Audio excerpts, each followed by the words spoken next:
बांग्लादेश में तख्ता पलट हो गया और शेख हसीना को पीएम पद से इस्तीफा देने के बाद देश छोड़कर भागना पड़ा। बांग्लादेश में कई दिनों की अशांति और राजनीतिक उथल पुथल के बाद अंतरिम सरकार का गठन हो गया है। नोबेल शांति पुरस्कार विजेता मोहम्मद यूनुस ने गुरुवार को देश में अंतरिम सरकार के प्रमुख के रूप में शपथ ली। अब बांग्लादेश में हिंसा और नई अंतरिम सरकार बनने के बाद वहां के होम अफेयर्स एडवाइजर का एक बयान सामने आया है। होम अफेयर्स की जिम्मेदारी संभाल रहे एम सखावत हुसैन की तरफ से सख्त बयान दिया गया है।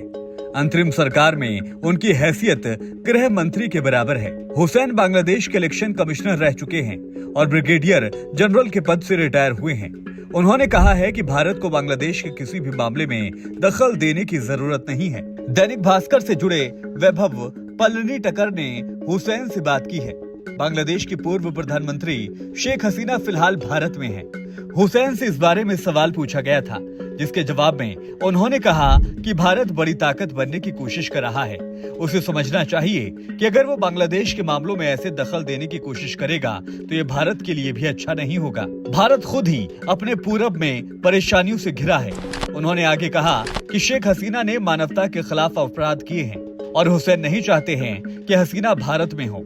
बकौल हुसैन, भारत सरकार इतनी नादान नहीं है कि ऐसा कुछ करेगी, जैसा करने के लिए कुछ लोग उन्हें उकसा रहे होंगे। एम सखावत हुसैन ने कहा कि पड़ोसी होने के नाते बांग्लादेश भारत की मदद तो चाहता है, लेकिन उनके मामलों में दखल नहीं। उन्होंने बताया कि 21वीं सदी में किसी और देश के मामलों में बाहर से बैठकर दखल देना आसान नहीं रह गया है।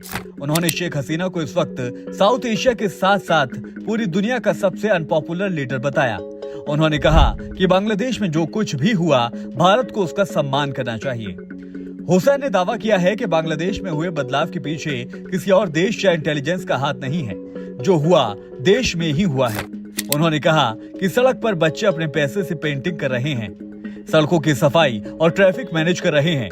हुसैन ने कहा कि ये सब नया है, ऐसा किसी और देश में नहीं देखा गया।